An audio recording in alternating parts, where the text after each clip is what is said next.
वंदनीय संत समाज, आप सबके समक्ष कुछ विचार प्रस्तुत है।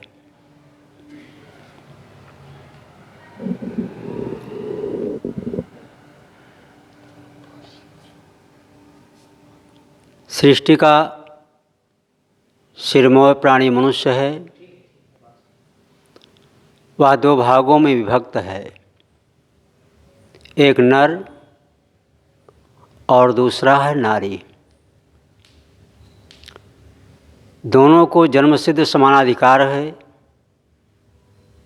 दोनों अपना कल्याण का कार्य कर सकते हैं। उसमें ना कोई छोटा है और ना कोई बड़ा है। देह के संबंध से नर और नारी कहा जाता है,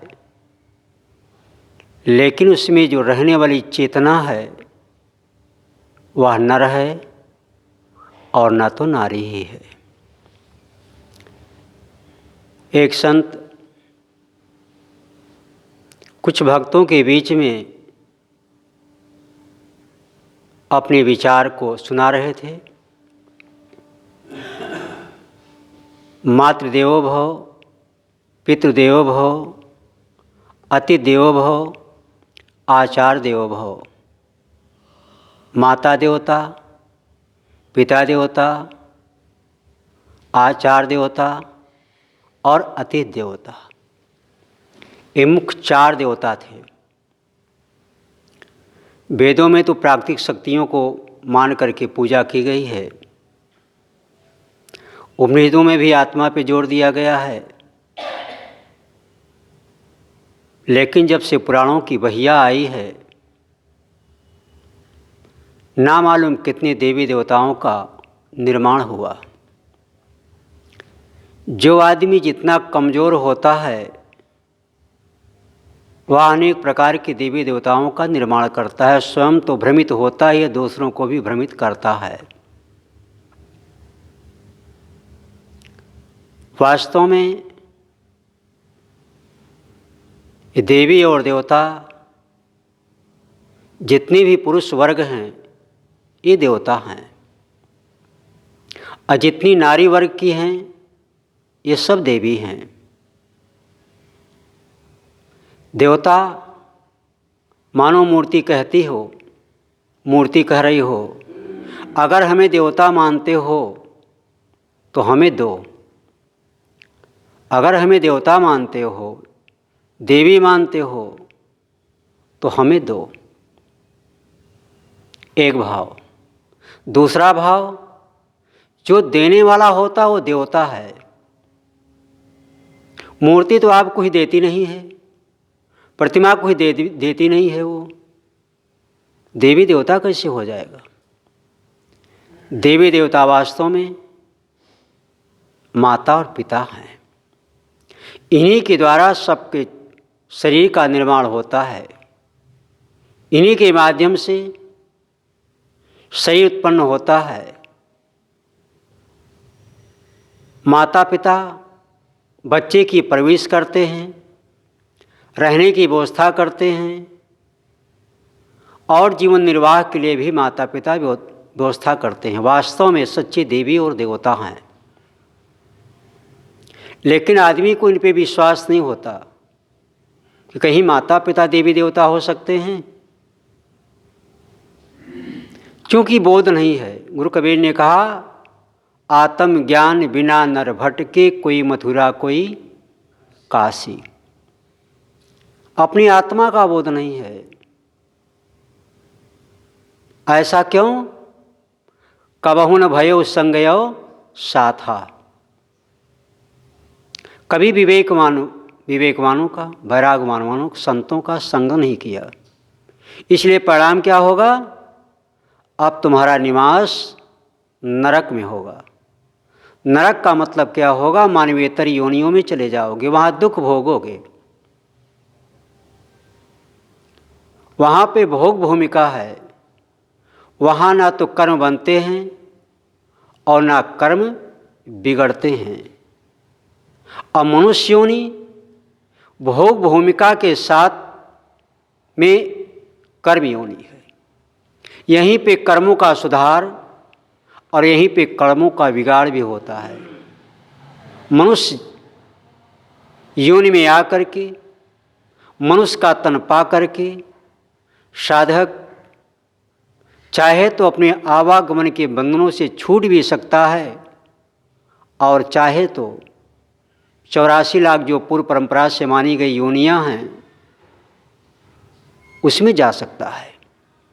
निर्णय नहीं है किसी के पास 84 है कि 85 है, क्योंकि पक्षियों को देखते हैं, कितनी पक्षियां हैं हम गिनती नहीं लगा सकते। जानवरों में कितने जानवर हैं, कितने किस्म के हैं हम कह नहीं सकते। कहावत चली आ रही है जिसको विवेकवानों ने, पार के संतों ने 4 भागों में उसका वर्गीकरण किया है। अंडज, पिंडज, उष्मज, कुछ उखमज कहते हैं, कुछ उष्मज कहते हैं, और मनुष्य। और पौराणिक लोग स्थावर मान लेते हैं। स्थावर मतलब जो स्थिर हो, वो जड़ है। यहाँ चेतन शरीरधारी का वर्णन किया जा रहा है, ना कि जड़ का, वनस्पति का किया जा रहा है। आपके कबीर मंसूर में यही लिखा हुआ है। अंडज जो अंडे से पैदा होने वाले हों, जैसे पक्षी जो अंडे से पैदा होते हैं उनमें कान नहीं होता और उनमें स्तन भी नहीं होता, वहाँ दूध पिलाने की व्यवस्था नहीं होती। और जितने पिंड में होते हैं उनमें कान भी होता है, स्तन भी होता है, बच्चा तो अपनी माँ का दूध पीता है। पक्षियों में कहाँ है, सर्पों में कहाँ है, नहीं है। जितने भी अंडे से उत्पन्न होने वाले हैं सब अंडज योनि के हैं। जितने पिंड से पैदा होने वाले हैं पिंडज, जितने भी आपके शरीरधारी, शरीरधारी में तो मनुष्य भी आता है, लेकिन मनुष्य योनि अलग है। जैसे गाय भैंस इत्यादि हैं और भी जानवर हैं, ऐसे पिंड आते हैं। इनमें स्तन होता है, कान होता है। उष्मज अयोनिज है जो बिना माता और पिता के पैदा होते हैं। बखार में हमने अनाज रख दिया, उनमें कीड़े पड़ जाते हैं। अब तो कम हो गया, पहले कपड़े में चीलर पड़ता था, अब तो नहीं सुनाई पड़ता, क्योंकि हर साबुन में केमिकल डाला जा रहा है आजकल। पहले हम लोग बचपन में मिट्टी का जो रेह होता था उससे कपड़ा धुलते थे। साबुन का उस समय भी रिवाज नहीं था, हमारे बचपन की बात। कपड़े में चीलर पड़ते थे, कांख की गंदगी से चरगोड़ी पड़ती थी और बाल की गंदगी से जू पड़ते थे। देखो शरीर में 3 डिपार्टमेंट, कपड़े में जू नहीं पड़ता, कपड़े में चीलर और कांख की गंदगी से चरगोड़ी और बाल में जू, ये सब गंदगी से अयोनिज हैं। ये गंदगी से पैदा हो जाते हैं।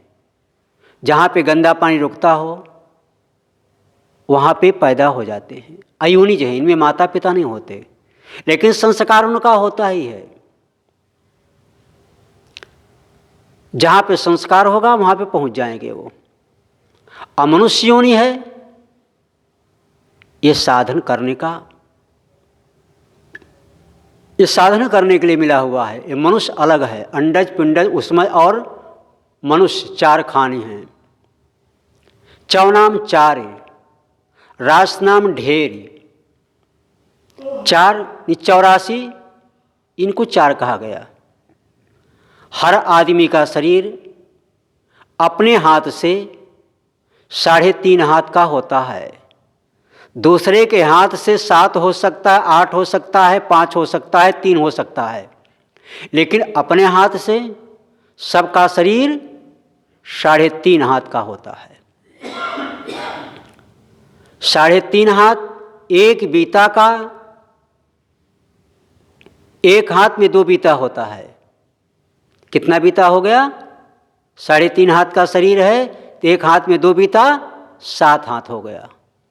और एक ही बीता में 12 अंगुल होता है। नाप लेना, बिल्कुल फिट है, फीता है बिल्कुल। एक बीता में 12 अंगुल होता है। जो बनाने वाला था कितना मनोवैज्ञानिक था, कितना नाप तोल के तब बनाया है। एक बीता में 12 अंगुल होता है, 7 बीता में 12 सचे 84। 84 हो गया। कौन है 84? ये लखो। लखो कहाँ देख रहे हो तुम? बाहर कहाँ जा रहे हो? लखो, ये 84 का शरीर मिला हुआ है। इसे तुम पार होना चाहते हो कि फिर 84 में जाने का काम कर सकते हो? जैसे दरवाजा है, दरवाजा बाहर भी ले जाता है, अंदर भी ले जाता है।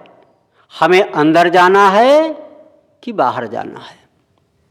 तो मैं कह रहा था, मातृदेवो भव।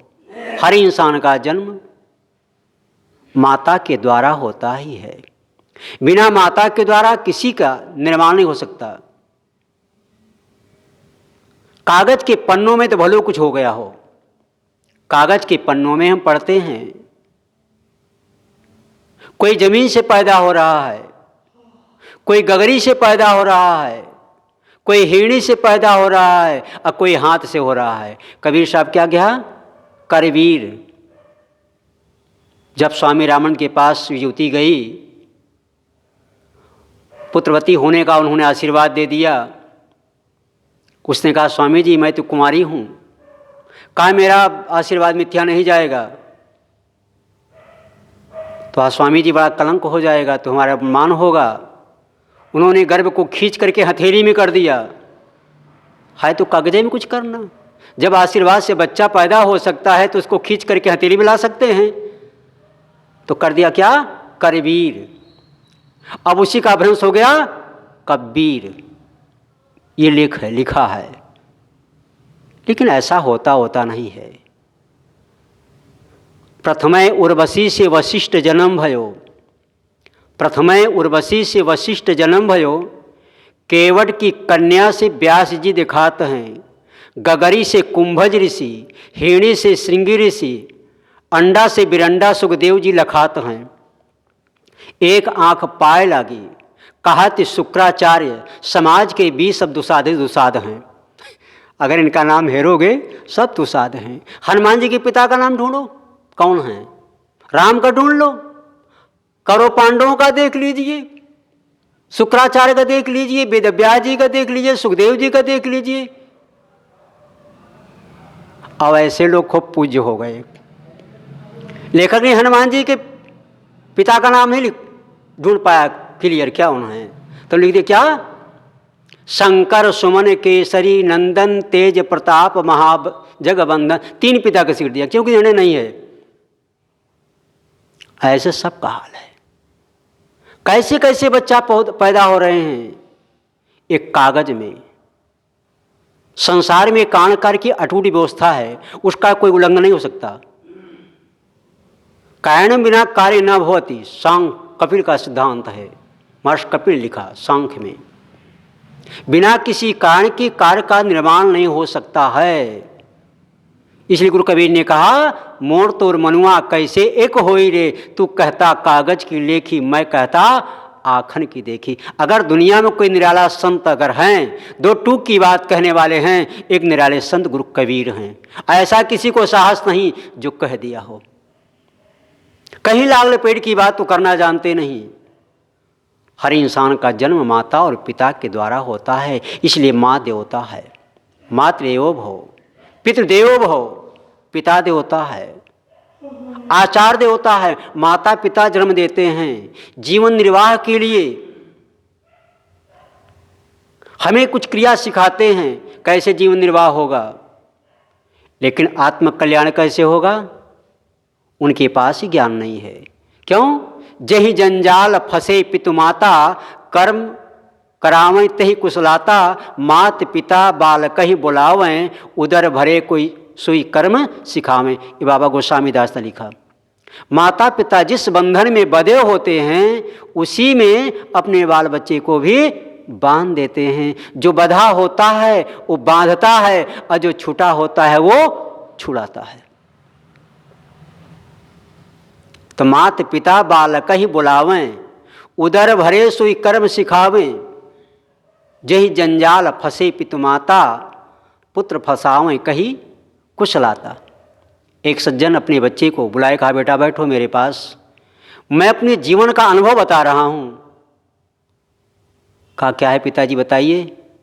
कहा बेटा अगर जीवन में शांति चाहते हो, कल्याण चाहते हो, आराम से जीना चाहते हो तो बेटा एक काम करना, मैं अपने अनुभव का बता रहा हूं। कहा क्या? कहा बेटा शादी मत करना। क्या करना? शादी मत करना। कहा ठीक है पिताजी, आपकी बात मैं समझ गया। मैं भी अपने बच्चे को बताऊंगा कि जीवन में शांति चाहते हो, कल्याण चाहते हो, आराम चाहते हो तो तुम भी शादी मत करना। ये क्या है? रट्टू ज्ञान है। हम कहने के लिए नहीं। गुरु कबीर ने कहा पढ़े गुने क्या कीजिए, मन बौरा हो, अंत बिलैया खाए समझ मन। बहुत पढ़ लिए, बहुत लच्छेदार भाषण सुना दिए, लेकिन हैं कहाँ? जहाँ के तहाँ। इसी पे गोस्वामी दास महाराज ने कहा कीर सरिस वाणी रटत, कीर सरिस वाणी रटत, चाखन चाहत खाण, मन राखत बैराग में, घर में राखत राण। मीठी मीठी वाणी तोते के समान, वो लक्ष्योपदेश लगता है उनके मुख से अमृत की वर्षा हो रही हो, लेकिन घर में दूसरों को उपदेश, बैराग को उपदेश करते हैं, लेकिन घर में दासी रखते हैं, इंद्रियों का भोग चाहते हैं। कैसे काम होगा? ये काम नहीं होगा। बैरागी भाषा में उन्होंने और कहा है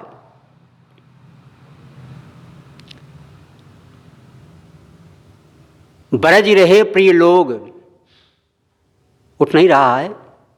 शीश उघारन किन कहो, शीश उघारन किन कहो, ब्रज रहे प्रिय लोग, घर ही सती कहावती जरती नाह वियोग।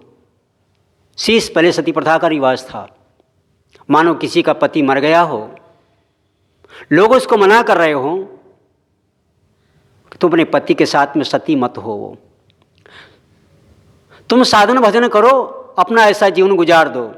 लेकिन ना मानी वो, और चिता जला करके कूद गई, ना तो जल पाई और अंत में वहां से भगी, हंसी के पात्र हो गई। आध्यात्मिक भाव में गोस्वामी जी कहते हैं तुमको साधु होने के लिए किसने कहा था? साधु होने के लिए किसने कहा था? ब्रज रहे प्रिय लोग। तुमको और लोग मना कर रहे थे भैया तुम घर में रहो, साधना करो, भजन करो, संत गुरु की सेवा करो, यही तुम पड़े रहो, लेकिन तुम नहीं माने। संत महात्माओं को देखे कि हम भी साधु हो जाएंगे, बैरागी हो जाएंगे, भगे फिर साधना करने के लिए। 2 महीने 4 महीने 6 महीना रहे, 4 साल रहे, 6 साल रहे, फिर वहाँ देखे महात्माओं का टाइटपन देखे, फिर भाग फिर घर चले जाए। तो शीश उघारन किन कहे, ब्रज रहे प्रिय लोग, घर ही सती कहा होती। तुम घर में रह के साधना अभ्यास करते, संत गुरु की सेवा करते, कोई धर्म कर्म ही बनता, ठीक था। जड़ती नाह वियोग, और प्रभु के मालिक के विरह में तुम साधना अभ्यास में लगे रहते। उस समय तुम नहीं माने। तो मैं कह रहा था गुरु 21 का बोध देने वाले कौन हैं? आचार देवो भव। ये देवता हैं जो हमारे जन्म और मरण के बंधन को छुड़ाने वाले हैं। ये कौन हैं? ये संत गुरु हैं। अतिथि देवो भव, अतिथि अतिथि गच्छति। जो बिना बुलाए, जो बिना टाइम के आ जाए, वह कौन है? अतिथि है। ये 4 देवता हैं, इनकी सेवा करो। लेकिन आदमी इनकी सेवा नहीं करता। इनसे डरता है, इनकी सेवा करेंगे कम से कम आधा किलो तो खाएंगे ही, नहलाने के लिए 4-5 बाल्टी पानी तो लगेगा ही। ऐसा देवता चाहिए कि एक लोटा पानी में सारा काम हो जाए, एक लोटा जल सब समस्या का हल, एक लोटा में सारी मनोकामनाएं हमारी पूर्ण हो जाए, एक अगरबत्ती घुमा दे सारा मनोकामना पूर्ण हो जाए। वहाँ कोई सुनने वाला नहीं है। तो महात्मा जी बहुत सुंदर ढंग से सुना रहे थे। कुछ समय के पश्चात जब कथा समाप्त हुआ तो एक उसमें बैंक के कर्मचारी आए थे, अच्छे पोस्ट बैंक थे, मैनेजर।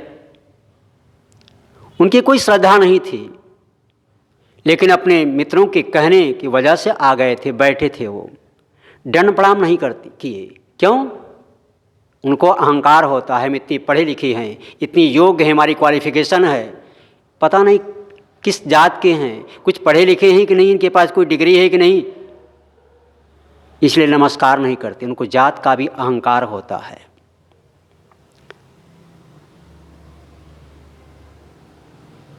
और लोग जब सब जाने लगे तो महात्मा जी ने कहा भाई आप भी जाओ।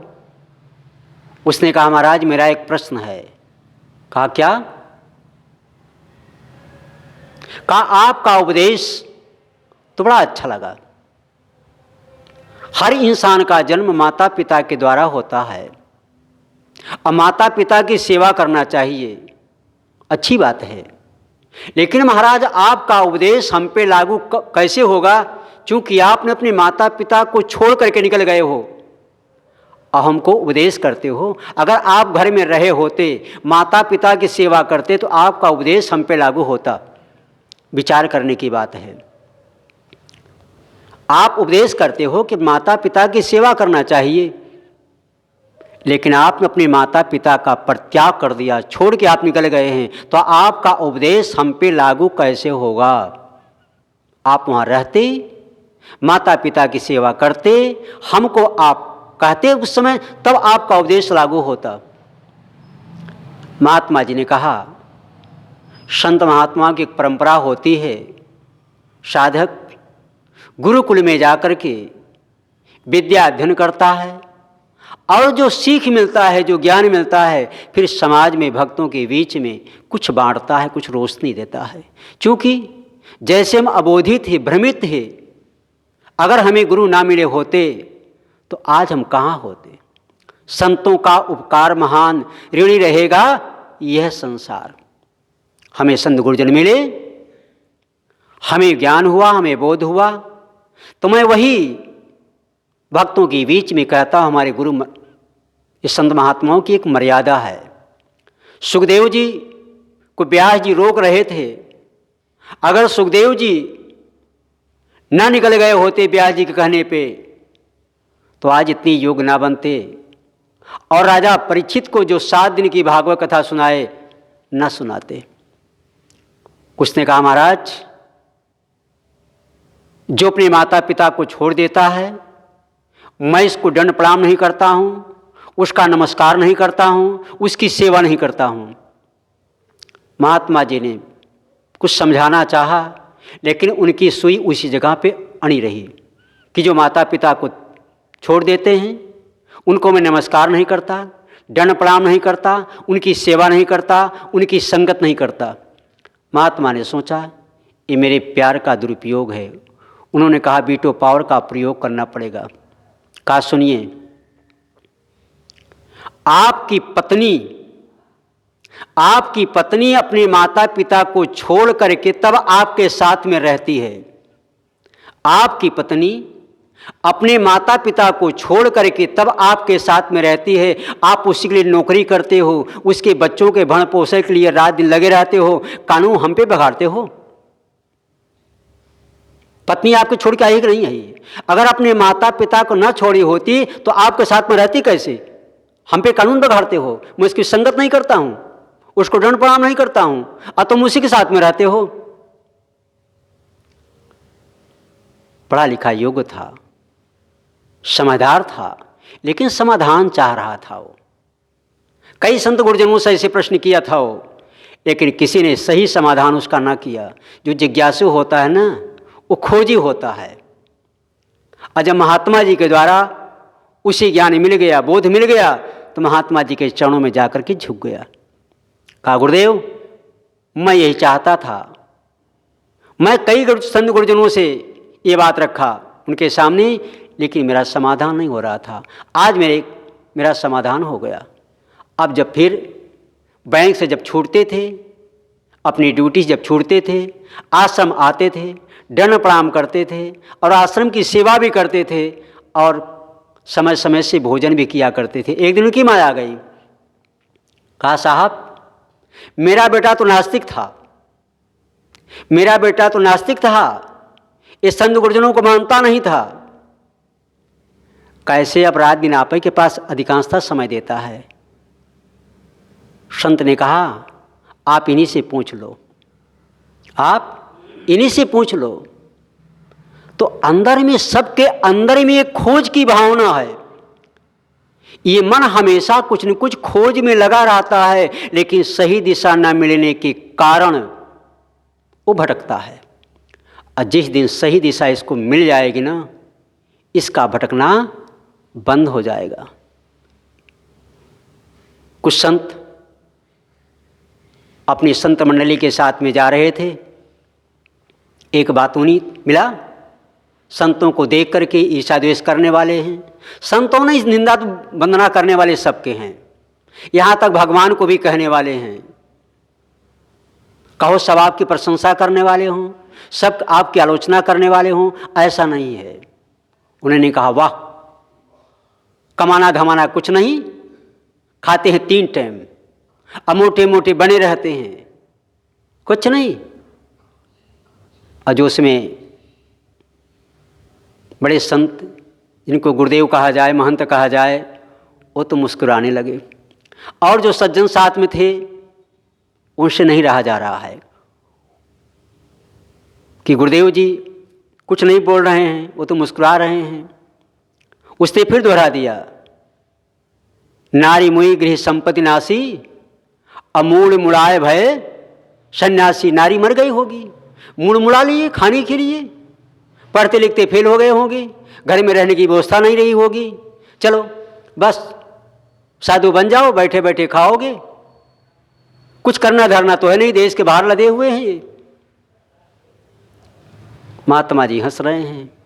और में एक सज्जन, जैसे हमारे अब कहा जाए नान साहब, थोड़ा तेज तर्रार है ना, वैसे कोई रहा होगा, ऐसे नहीं तेज तर्रार हैं, लेकिन थोड़ा उनको जोश आ गया। रखे थे दंड अपने पाल, लट। कहा, गुरुदेव आप हमको आदेश दीजिए, मैं भी इसको ठिकाने लगा देता हूँ, अभी मैं इसको ठीक कर देता हूँ। कहा, इससे बढ़िया और क्या बात होगी? अगर तुमको ठीक लगा दोगे तो इससे बढ़िया और क्या बात होगा, लेकिन ये बताओ तुम ठीक क्या करोगे, इसका बिगड़ा क्या है? उन्होंने कहा, गुरुदेव मैं तो कुछ नहीं जानता, मेरे पास लट है, जहाँ 4-6 डंडा इसकी खोपड़ी मारूंगा ना, बस ठीक हो जाएगा। महात्मा ने कहा, तब तो और गड़बड़ हो जाएगा। अभी तो एक डॉक्टर की आवश्यकता है, अभी तो एक डॉक्टर की आवश्यकता है। 4-6 डंडा जमा दोगे तो इसका अक्सर फूट जाएगा, तो डॉक्टर की आवश्यकता हो जाएगी। पहले ये सोचो कि इसका बिगड़ा क्या है, इसका क्या बिगड़ा है। जवानी में जोश तो होता है, शरीर में उष्मा है ना, गर्मी है, बर्दाश्त नहीं होता। हमारी चंचलता बता रही है कि अंदर हमारी चंचलता है, वेग है, भरा हुआ है। जवानी में जोश तो होता है मगर होश नहीं होता, बुढ़ापा में होश तो होता है मगर जोश नहीं होता। बुढ़ापा में होश आता है, आदमी पछताता है, लेकिन अब पछतावा क्या करे जब चिड़िया चुग गई। समय गुजरा हुआ हरगिज न वापस हाथ आएगा, समय गुजरा हुआ न हरगिज वापस हाथ आएगा। लिया चुखे चिड़ियों ने तो पछताने से क्या होगा, कर्म खोटे तो ईश्वर का भजन गाने से क्या होगा, किया परहेज ना कुछ भी दवा खाने से क्या होगा। समय की एक ठोकर भी बदल देती है जीवन को, जो ठोकर खा कर ना संभले तो समझाने से क्या होगा। गुरुदेव ने कहा, पहले सोचो इसका बिगड़ा क्या है, पहले सोचो रोग क्यों है। इसकी बुद्धि बिगड़ी है। अगर इसकी बुद्धि ठीक हो जाए तो जो आपकी आलोचना करता है ना, आपका प्रेमी बन जाएगा, वो प्रेमी बन जाएगा। पहले इसकी बुद्धि ठीक हो जाए। और सत्संग में जाने समय क्या मिलता है? हमारी मानसिक संतुलन जो होता है वो ठीक होता है। बुद्धि हमारी ठीक हो गई, बस जब दर्पण को दिल चाहिए तो दर्पण माजत रहिए, और जब दर्पण लागी काई तो दरस कहाँ ते पाई, गुरुते कर मेल गमारा का सोचत बारम बारा। कहाँ पे ठीक होगा? रावण के पास क्या कमी थी? सामरिक सत्ता थी, प्रकांड विद्वान था, कहा जाता उसने वेदों पे भाष्य किया, सोने की लंका का राजा, लेकिन ना कर्म करने योग्य कर्म, गलत कर्म किया। मंदोदरी बार बार समझाती है पराय स्त्री का अपहरण करना ठीक नहीं है। आप सीता को वापस कर दें। उसने कहा टूट जाना मंजूर है लेकिन झुकना मंजूर नहीं है।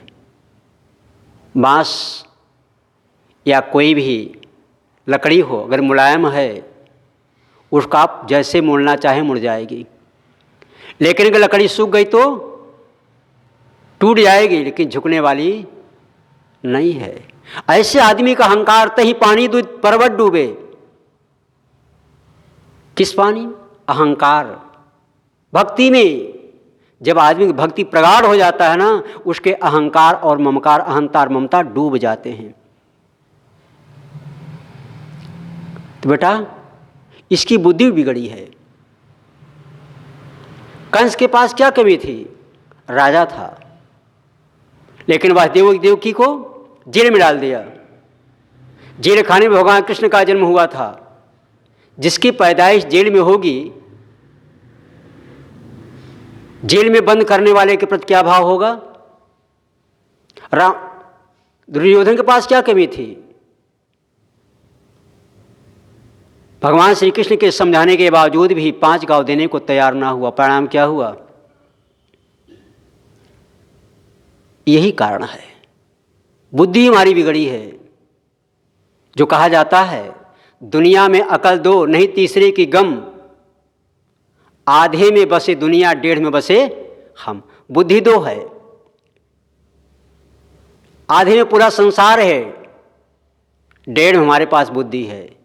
पीते हैं शराब, मांस, अंडा, चोरी बेईमानी करते हैं, 420 बदमाशी करते हैं, लेकिन गर्व है कि सबसे बड़े बुद्धिमान हम हैं। लेकिन ध्यान दीजिए, गुरुदेव ने लिखा है बिना सदा आचरण धारे न कथनी काम आती है, ये तन मन इंद्रियां चंचल सदा नर को नचाती हैं। बड़ा बनना, गुरु बनना, सरल विद्वान भी बनना, मगर मन की कुचाले जोर जल्दी जीत जाती हैं। यदि सुख चाहते अविचल, यदि सुख चाहते अविचल, तो निज तन मन वचन बस कर लखे अभिलाष निज दुर्गुण, तभी मन शांति आती है। अपने को लौट, अपने को देखो। संसार है, रास्ता चलते हैं, कोई कुछ कह रहा है, कोई कुछ कह रहा है, कोई कुछ कह रहा है। क्या सबके वाणी को हम रोक सकते? हमारे बस का है? हमारी नहीं, कोई नहीं किसी को रोक सकता है। इसी गुरु कबीर ने कहा वैरागी भाषा में, हस्ती चढ़िए ज्ञान की, हस्ती चढ़िए ज्ञान की, सहज दुलीचा डार, स्वान रूप संसार है, भूखन दे झकमार। ये वैरागियों के लिए है। ज्ञान की हस्ती पारोड़ हो जाओ। संसार तो कुत्ते के समान भौंकता है, उनको भौंकने दो। कोई बोले, कोई ढोले, कोई डारे से दूर, कोई स्तुत निंदा करे, कोई ज्ञानी कोई कूर, मुंह को काज न काउसु काहरिंग प्रनाथ इत्यादि इस प्रकार से वैराग्य शतक में कहा गया। दुनिया है, कहती रहेगी। किससे किससे लड़ोगे? लड़ने वाला कभी विजय नहीं पा सकता। लड़ने वाले का मन कभी शांत नहीं होगा। सहना सीखो। साधना का नाम है सहना। सहो। एक ने कहा वाह, ये बाबा लोग बैठे बैठे खाते हैं, महात्मा जी व्यवहार कुशल रहे होंगे। कहा हाँ भैया, आपने सच कहा, आपने सच कहा। बाबा लोग बैठे बैठे खाते हैं, हकीकत है। क्यों? जानवर खड़े खड़े खाता है, जानवर खड़े खड़े खाता है, रोगी लेटे लेटे खाता है, और संत गुरुजन बैठे बैठे खाते हैं। संत गुरुजन खाते नहीं बैठे बैठे, खाना तो सबको पड़ेगा, लेकिन संत गुरुजन कुछ करके तब खाते हैं। कुछ आपसे लेते हैं तो कुछ आपको देते हैं। भौतिकता में जो आपने कुछ सेवा किया, घंटे 2 घंटे 4 घंटे के पश्चात, साल 2 साल के बाद सब उड़ जाएगा, लेकिन जो संतों के द्वारा दिया हुआ ज्ञान है वो हमारे जीवन के लिए अमिट हो जाएगा, उसी समय शांति मिलेगी। बस बोलिए सद्गुरुदेव की जय। साहेब बंदगी साहेब।